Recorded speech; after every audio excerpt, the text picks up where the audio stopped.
뉴욕 맨해튼의 한 거리. 점심시간이 한참 지난 오후 3시. 평일 늦은 오후임에도 한 식당 앞에는 여전히 긴 줄이 이어지고 있습니다. 미슐랭 스타를 받은 고급 레스토랑도 아닌 이름 모를 작은 한 식당 앞에서 말입니다. 프랑스 비스트로나 이탈리아 트라토리아가 즐비한 이 거리에서 젊은 뉴요커들은 한국의 된장찌개와 김치볶음밥을 맛보기 위해 30분, 때론 1시간도 더 기다립니다. 불과 10년 전만 해도 상상할 수 없었던 광경입니다. 세계 미식의 중심지 뉴욕에서 프랑스나 이탈리아 음식이 아닌 한식을 위해 사람들이 이토록 줄을 서다니요.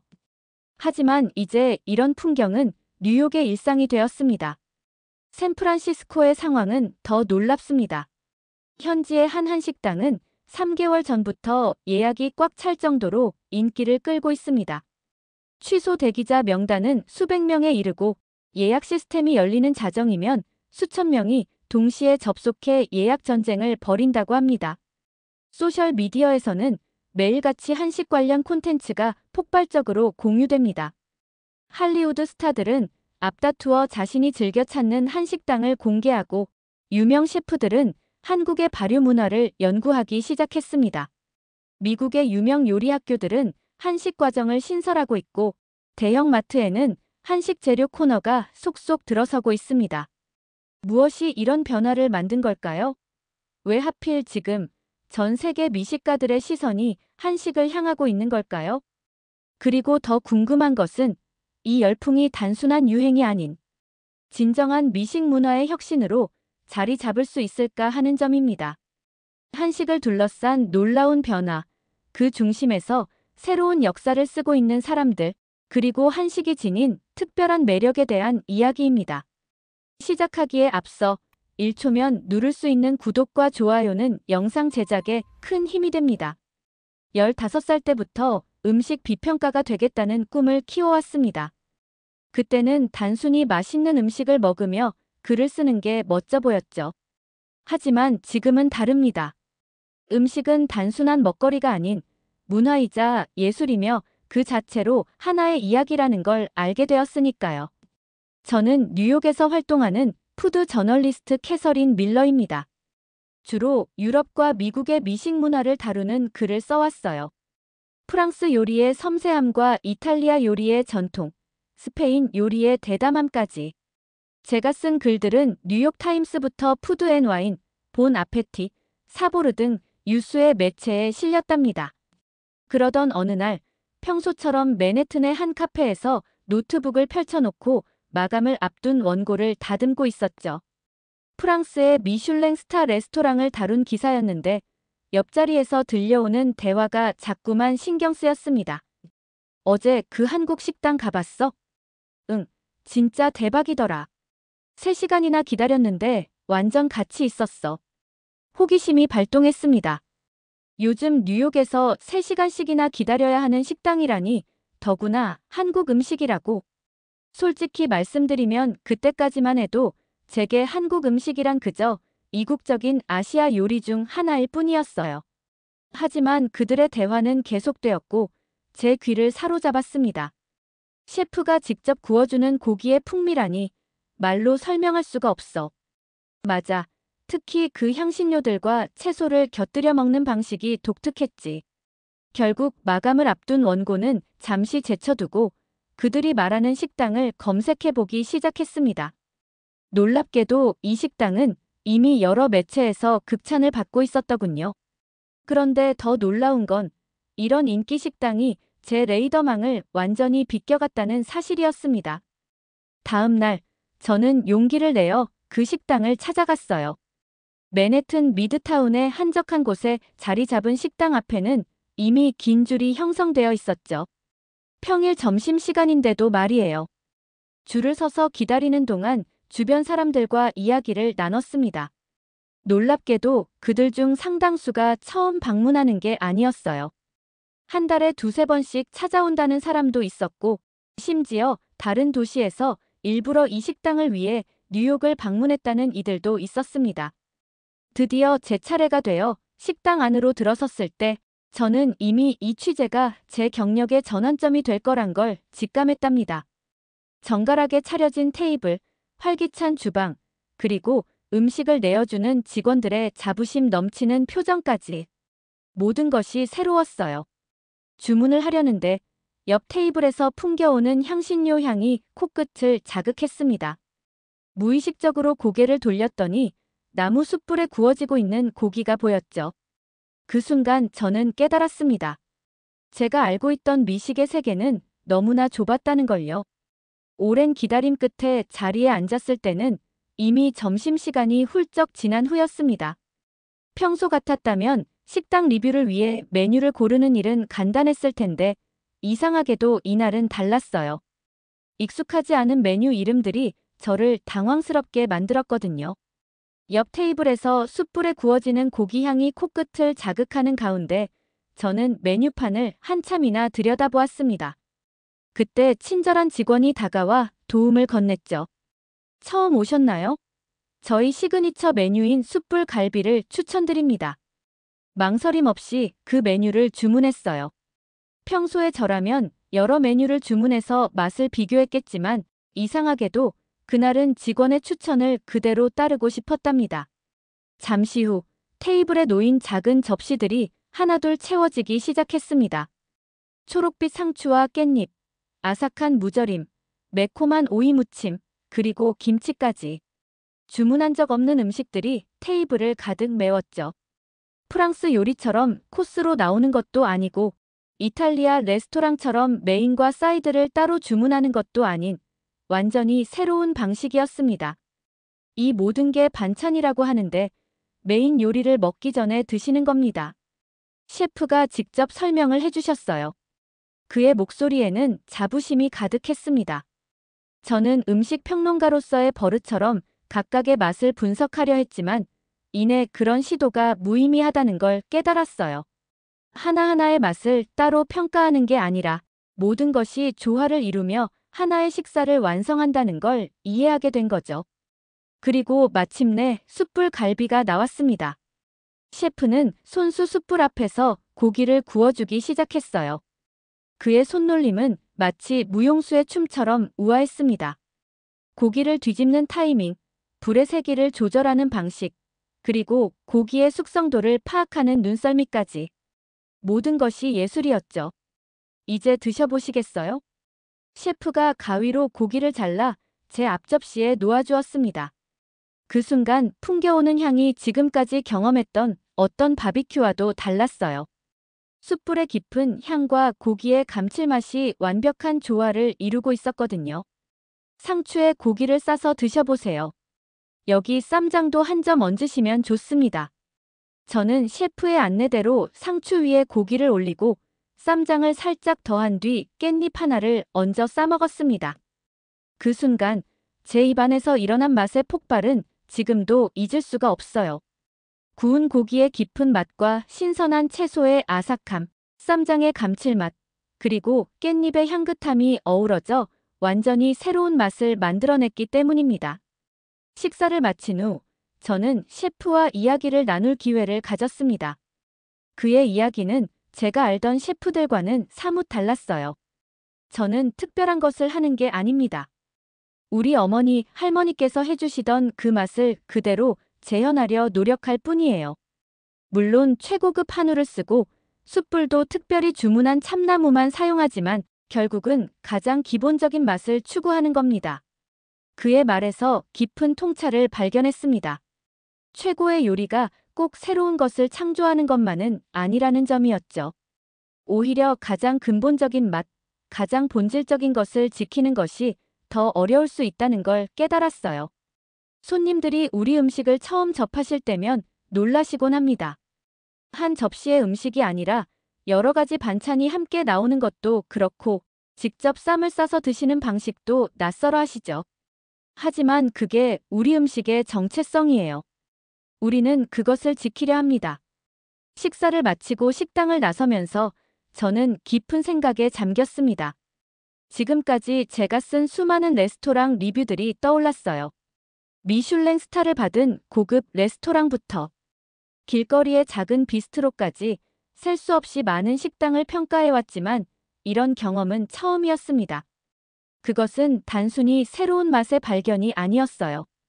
음식을 대하는 완전히 다른 철학, 식사 자체에 대한 새로운 관점을 마주한 순간이었죠. 한 끼 식사가 단순히 배를 채우는 것이 아니라 여러 가지 맛과 향이 어우러진 하나의 총체적인 경험이 될 수 있다는 것을 깨달았습니다. 사무실로 돌아와 컴퓨터 앞에 앉았을 때 저는 처음으로 글쓰기가 망설여졌어요.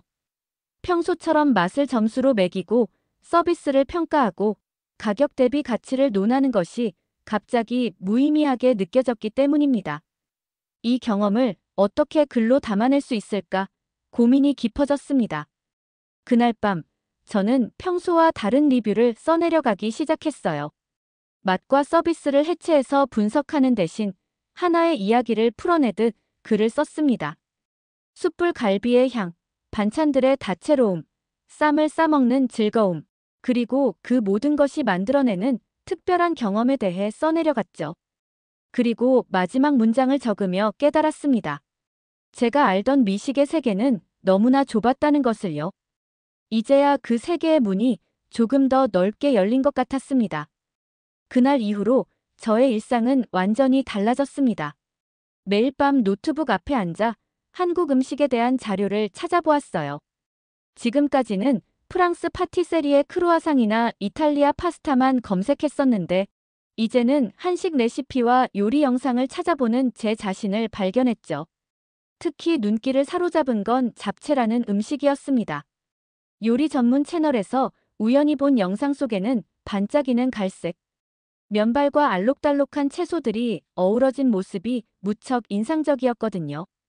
요리사는 당면이라는 특별한 면을 사용한다고 설명했는데 이 면은 녹말로 만들어져 독특한 탄력과 투명한 색감을 가진다고 하더군요. 잡채는 명절 음식이에요. 하지만 요즘은 파티 음식으로도 인기가 높죠. 건강한 재료들로 만들어지니까요. 영상을 보며 꼼꼼히 메모를 해나갔습니다. 시금치, 당근, 표고버섯, 양파, 그리고 단백질로 소고기까지. 각각의 재료를 따로 볶아 맛과 색을 살린다는 점이 인상적이었어요. 프랑스 요리처럼 정교한 테크닉은 아니었지만 그만의 섬세함이 있었죠. 이 음식을 꼭 직접 만들어보고 싶다는 생각에 다음 날 뉴욕 한인타운의 식료품점을 찾았습니다. 놀랍게도 한식 재료를 찾는 일이 생각보다 어렵지 않았어요. 불과 몇 년 전만 해도 한식 재료는 한인타운의 작은 가게에서만 구할 수 있었다고 하는데 이제는 대형 마트 체인에서도 쉽게 찾을 수 있더군요. 고추장, 된장은 물론이고 다양한 종류의 김치까지 진열대, 한 켠을 가득 채운 한식 재료들을 보며 새삼 한식의 인기를 실감할 수 있었습니다. 진열대 사이를 둘러보다 마침내 당면을 발견했을 때의 기쁨이란 마치 보물을 찾은 것 같았어요. 특히 포장에 적힌 영어 설명을 보니 이제는 현지인들도 쉽게 한식을 만들어 볼 수 있겠다는 생각이 들었습니다. 설렘을 안고 집으로 돌아와 저는 곧바로 앞치마를 둘렀죠. 이게 정말 잡채가 맞는 걸까? 내 앞에 놓인 요리를 보며 한숨이 나왔습니다. 영상에서 본 반짝이는 당면은 온데간데 없고 축 처진 면발들이 겨우 모양새를 유지하고 있었어요. 당면을 삶는 시간을 제대로 맞추지 못한 탓이었죠. 어떤 건 너무 퍼졌고 어떤 건 아직도 딱딱했습니다. 채소들의 상태도 영 엉망이었어요. 시금치는 과도하게 숨이 죽어 녹진한 색으로 변했고 당근은 너무 두껍게 썰어서 아삭한 식감은커녕 씹기도 힘들 정도였죠. 간장과 참기름으로 맛을 내보려 했지만 간은 자꾸 짜졌고 참기름은 넘치고 결국 내 첫 잡채는 모양도 맛도 영 엉망이 되고 말았습니다. 잡채라는 게 섞은 채소란 뜻인데 이건 뭔가 잡채가 아니라 그냥 망친 채소가 된 것 같네. 그래도 한 입 한 입 음미하며 먹었습니다.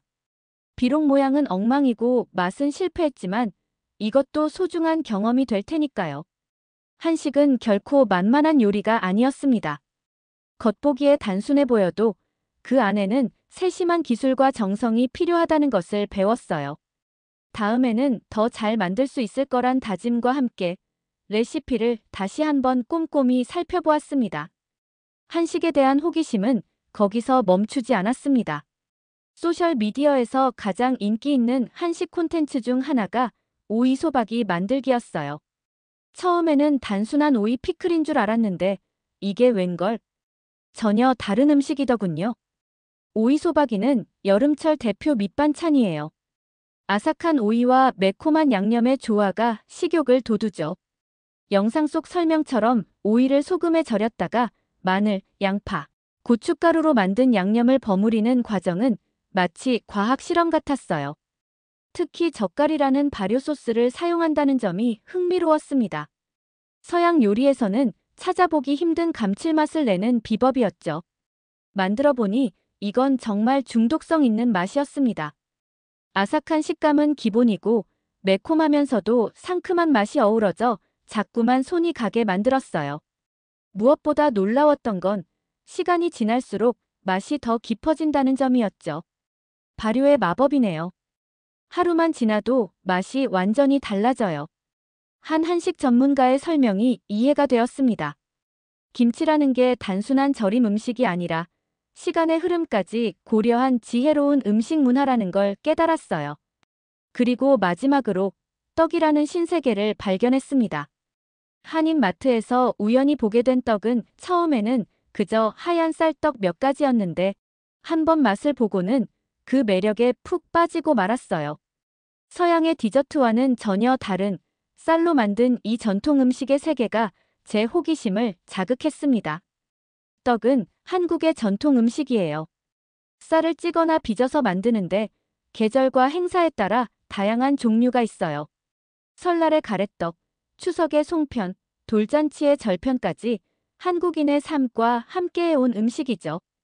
현지 한인 떡집 주인장의 설명을 들으며 저는 이 하얀 떡들 속에 담긴 깊은 문화를 발견하게 되었습니다. 전문가의 설명을 들으며 떡집을 찾았습니다. 하얀 가래떡부터 알록달록한 절편, 앙금이 들어간 송편까지 마치 보석함을 열어본 것 같은 기분이었어요. 떡집 주인장은 재미있는 이야기를 들려주었습니다. 예전에는 외국인들이 떡의 쫄깃한 식감을 무척 낯설어했다고 해요. 찹쌀떡의 쫄깃함을 끈적거린다고 표현하며 거부감을 느끼는 사람들도 많았다고 합니다. 심지어 어떤 이들은 처음 접했을 때 식감이 너무 생소해서 뱉어내기도 했다나요. 하지만 요즘은 많이 달라졌어요. 오히려 이 독특한 식감을 매력적으로 느끼는 외국인들이 늘어나고 있죠. 특히 젊은 층에서는 떡의 쫄깃함을 치즈처럼 늘어난다고 표현하며 즐기더라고요. 저 역시 처음에는 그 식감이 생소했습니다. 하지만 씹을수록 부드러워지면서 고소한 맛이 우러나오는 게 매력적이었어요. 서양 디저트의 달콤함과는 전혀 다른 맛이었죠. 게다가 쌀로 만들어져 소화도 잘 되고 건강에도 좋다고 하니 이런 음식을 이제야 알게 된 게 아쉬울 정도였습니다. 한식의 매력은 만만이 아니에요. 건강까지 생각하는 지혜가 담겨 있죠. 이제는 제가 왜 한식에 이토록 매료되었는지 조금씩 이해가 되기 시작했습니다. 이건 단순한 음식이 아니었어요. 오랜 시간 쌓아온 지혜와 문화, 그리고 현대적 감각이 어우러진 살아있는 음식 문화였죠. 매일 밤 소셜미디어를 들여다보며 새로운 한식을 발견하는 일은 이제 제 일과가 되었습니다. 비빔밥, 순두부찌개, 불고기, 삼겹살. 배워야 할 것들이 너무나 많았어요. 그리고 놀라웠던 건 이런 제 모습이 전혀 낯설지 않다는 거였습니다. 오히려 지금까지 왜 이토록 풍성한 음식 문화를 모른 채 살아왔을까 하는 후회가 들 정도였죠. 푸드 저널리스트로서 새로운 세계가 눈앞에 펼쳐진 것 같았습니다. 이제 겨우 시작이구나. 노트북을 펼쳐 새로운 칼럼을 쓰기 시작하며 생각했습니다. 한식이라는 깊은 바다에서 저는 아직 발끝만 담가본 것에 불과했으니까요. 며칠 전 흥미로운 기사 하나를 접했습니다. 샌프란시스코의 한 한식당이 미슐랭 3스타를 받았다는 소식이었어요. 한식이 프랑스, 이탈리아 요리와 어깨를 나란히 하게 된 순간이었죠. 푸드 저널리스트로서 이 소식을 그냥 지나칠 수 없었습니다. 비행기 표를 끊고 샌프란시스코로 향했어요. 베뉴라는 이름의 이 레스토랑은 이미 3개월 대기가 기본이라고 했지만 운 좋게도 취소 자리가 나서 예약할 수 있었습니다. 예약 과정에서 특이한 점을 발견했어요. 이전에 먹었던 음식을 물어보더군요. 그때는 이유를 몰랐지만 나중에 그 의미를 깨닫게 되었답니다. 레스토랑에 들어서자마자 깜짝 놀랐습니다. 모던한 인테리어와 세련된 분위기는 제가 알던 한식당과는 전혀 달랐어요. 하지만 한쪽 벽면에 놓인 전통 옹기들은 이곳이 한식의 정체성을 잃지 않았음을 은근히 보여주고 있었죠. 저희 레스토랑에 오신 것을 환영합니다. 오늘 준비한 코스는 총 15가지 요리입니다. 첫 요리가 나왔을 때 저는 말문이 막혔습니다. 그동안 수많은 미슐랭 스타 레스토랑을 다녀봤지만 이런 요리는 처음이었어요. 전통 한식 재료로 만든 비주얼은 마치 현대 미술 작품 같았습니다. 특히 인상적이었던 건 갈비찜을 재해석한 요리였어요. 셰프는 이를 시간의 기억이라고 불렀는데 72시간 동안 정성스레 우려낸 육수에 36시간 조리한 갈비의 부드러움이 절묘했죠. 거기에 3년 이상 숙성한 간장으로 만든 소스의 깊이는 마치 와인처럼 깊은 여운을 남겼습니다. 고기는 칼을 댈 필요 없이 포크로 살짝 건드리기만 해도 촉촉하게 풀어졌고 그 위에 얹힌 제철 산나물은 한국의 봄을 담고 있었어요. 전통 갈비찜의 정수를 지키면서도 완전히 새로운 모습으로 재탄생한 순간이었습니다. 코스가 진행되는 동안 저는 계속해서 놀라움을 금치 못했어요. 김치와 수육의 조화, 전통 장류를 활용한 소스, 그리고 한국 식재료로 만든 디저트까지. 모든 요리가 한식의 정체성을 지키면서도 현대적 감각으로 재해석되어 있었습니다. 식사가 끝난 후 주방을 이끄는 한국계 셰프 제이슨 김과 이야기를 나눌 기회가 있었어요. 그의 이야기는 제게 큰 통찰을 주었습니다. 10년 전만 해도 많은 한식당들이 현지인의 입맛에 맞추려 애썼어요. 김치는 덜 맵게, 된장찌개는 더 묽게 만드는 시기였죠.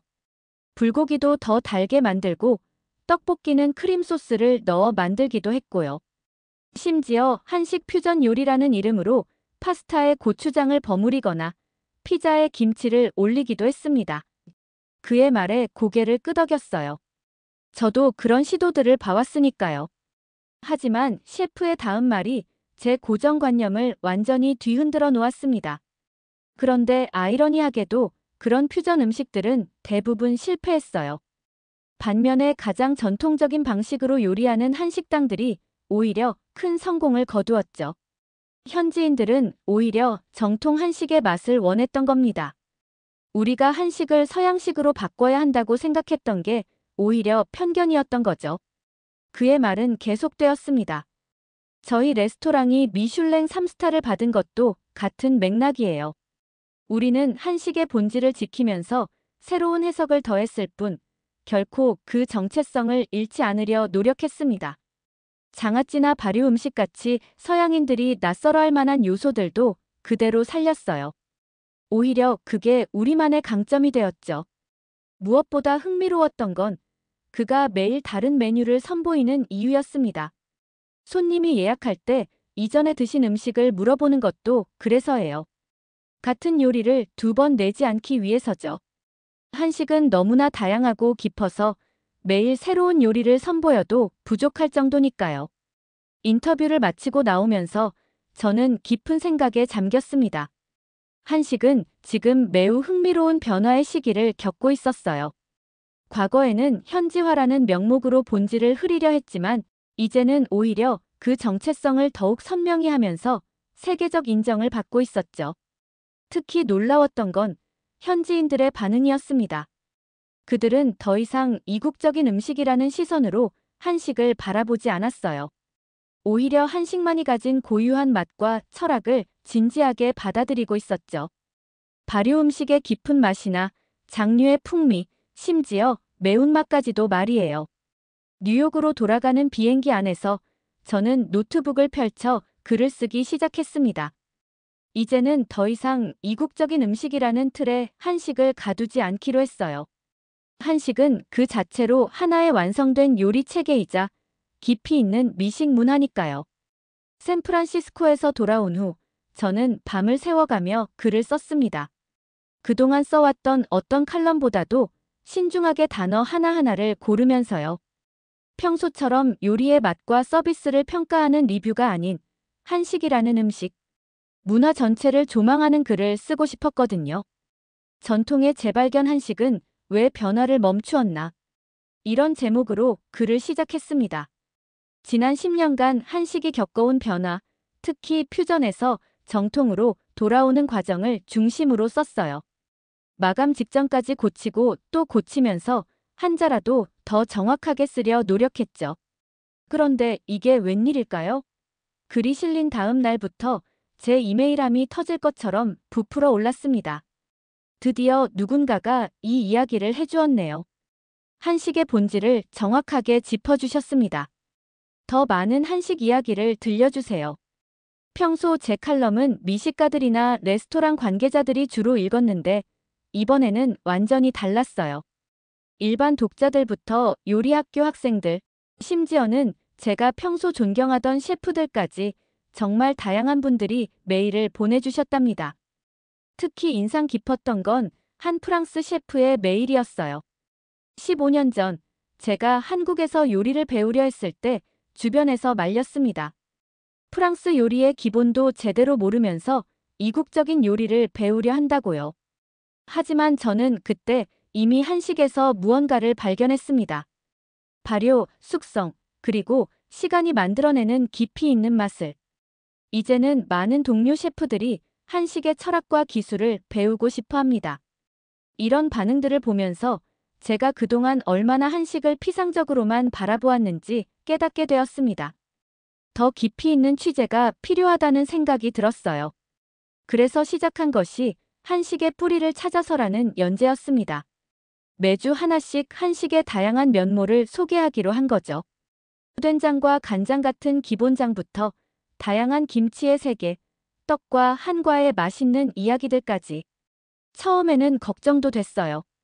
과연 독자들이 이런 깊이 있는 내용에 관심을 가질까 하고요. 하지만 그건 기우였습니다. 오히려 독자들은 더 구체적인 정보를 원했어요. 된장을 어떻게 만드는지 자세히 설명해 주세요. 김치는 왜 발효식품 중에서도 특별한 위치를 차지하나요? 한식의 발효 문화는 어떻게 시작되었나요? 질문은 끝없이 이어졌고 저는 그때마다 새로운 취재를 시작했습니다. 한인타운의 작은 식당들을 찾아다니며 비법을 물었고 한식 전문가들과 긴 인터뷰를 했죠. 심지어 한국의 요리 연구가들과 화상 통화도 여러 번 했답니다. 그러다 특별한 기회를 얻게 되었어요. 뉴욕의 한 유명 요리학교에서 한식 특강을 해달라는 제안을 받은 거죠. 처음에는 망설였습니다. 제가 과연 한식을 제대로 설명할 수 있을까 하는 걱정이 들었거든요. 하지만 용기를 내어 강의를 시작했고 이게 또 하나의 전환점이 되었습니다. 학생들과 이야기를 나누면서 한식에 대한 새로운 시각을 발견하게 된 거예요. 한식은 단순한 요리법이 아니라 하나의 철학이네요. 재료와 시간에 대한 존중이 놀랍습니다. 이런 음식 문화를 이제야 알게 된 게 너무 아쉬워요. 특히 기억에 남는 건 한 학생의 질문이었습니다. 왜 한식은 이제야 세계적으로 주목받게 된 걸까요? 그 질문에 대한 답을 찾으면서 저는 더 큰 그림을 보게 되었어요. 한식이 세계적으로 주목받게 된 것은 단순히 맛있어서가 아니었습니다. 현대인들이 찾는 가치가 한식 안에 이미 담겨 있었기 때문이죠. 건강한 식재료, 발효식품의 영양학적 가치, 제철 음식을 중시하는 철학, 그리고 무엇보다 음식을 통해 서로 소통하고 나누는 문화까지. 이 모든 것이 지금 우리가 필요로 하는 가치들이었던 거예요. 이제 저는 새로운 도전을 준비하고 있습니다. 더 깊이 있는 한식 이야기를 위해 그 뿌리를 직접 찾아가 보려고요. 네, 맞습니다. 한국행을 결심한 거죠. 뉴욕의 여름이 끝나갈 무렵, 저는 중요한 결정을 내렸습니다. 3개월간 한국에 머물며 한식의 뿌리를 직접 찾아가 보기로 한 거예요. 이런 결정을 하게 된 계기가 있었죠. 그날도 평소처럼 한인타운의 한 식당에서 취재를 하고 있었습니다. 여든이 넘으신 할머니 사장님이 들려주시는 된장 이야기에 푹 빠져 있었죠. 메모장은 이미 할머니의 지혜로 가득 차 있었어요.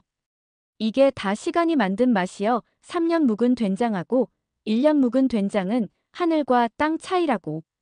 할머니는 잠시 말씀을 멈추시더니 이렇게 덧붙이셨습니다. 근데 아가씨, 이런 걸 글로 배우면 뭘 하나? 직접 가서 보고 느껴야지. 우리나라 시골 가면 아직도 장독대에서 된장 숙성시키는 집들이 많아. 그 냄새, 그 공기를 직접 느껴봐야 진짜 우리 음식을 알지. 그 순간 깨달았습니다. 제가 그동안 한식의 겉모습만 보고 있었다는 걸요. 아무리 많은 책을 읽고 인터뷰를 하고 음식을 맛보아도 그 근원을 직접 경험하지 않고서는 진정한 이해가 불가능하다는 사실을 말이에요. 편집장에게 장기 취재를 제안했을 때 그의 반응은 의외로 긍정적이었습니다. 좋은 생각이에요. 요즘 전 세계가 한국 음식에 주목하고 있으니까요. 한식의 본고장에서 전하는 생생한 이야기라면 독자들의 관심도 클 거예요. 준비 과정에서 놀라운 사실들을 많이 알게 되었습니다. 한국의 김치 명인들은 무려 수백여 가지의 김치를 담글 줄 안다는 것, 된장과 간장의 맛은 지역마다 미묘하게 다르다는 것, 그리고 같은 비빔밥이라도 지역마다 특색 있는 재료와 방식으로 만든다는 것까지. 특히 흥미로웠던 건 한국의 맛집 지도였어요. 전주의 비빔밥, 안동의 간고등어, 순천의 낙지, 포항의 과메기. 각 지역마다 대대로 내려오는 특별한 음식들이 있다는 사실이 놀라웠습니다. 출발을 일주일 앞두고 특별한 선물을 받았어요. 그동안 인터뷰했던 한인 셰프들이 보내준 추천 목록이었죠.